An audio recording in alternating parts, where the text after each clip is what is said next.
আওয়ামী লীগের আমলে সামাজিক সুরক্ষা খাতের বিভিন্ন ভাতার অর্থ মানুষের কাছে পৌঁছানো হতো মোবাইল আর্থিক সেবাদানকারী প্রতিষ্ঠান নগদের মাধ্যমে।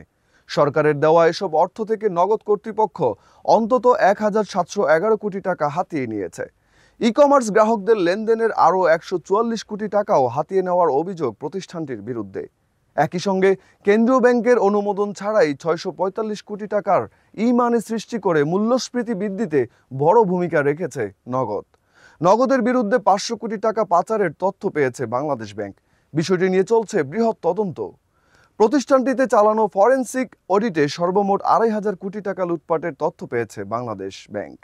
এছাড়াও নগদে নিযুক্ত প্রশাসক গত বছরের 18 নভেম্বর একটি প্রতিবেদন জমা দিয়েছেন। ওই প্রতিবেদনেও বিষয়গুলো উঠে এসেছে। ফরেনসিক অডিটে দেখা যায় 41টি অনুমোদনবিহীন ডিস্ট্রিবিউটরের মাধ্যমে সরকারি বিভিন্ন তহবিলের 1,711 কোটি 49 লাখ টাকা হাতিয়ে নিয়েছে নগদ। সামাজিক সুরক্ষা খাতের এসব অর্থ বিভিন্ন ভাতা হিসেবে দেশের সমস্যাগ্রস্ত গরিবদের হাতে যাওয়ার কথা ছিল।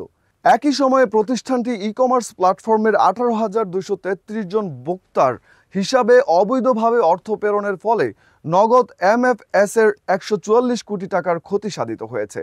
এই পুরো অর্থই গেছে নগদের সাবেক ব্যবস্থাপনা পরিচালক এমডি তানভীর এ মিশুক ও তার সিন্ডিকেটের পকেটে।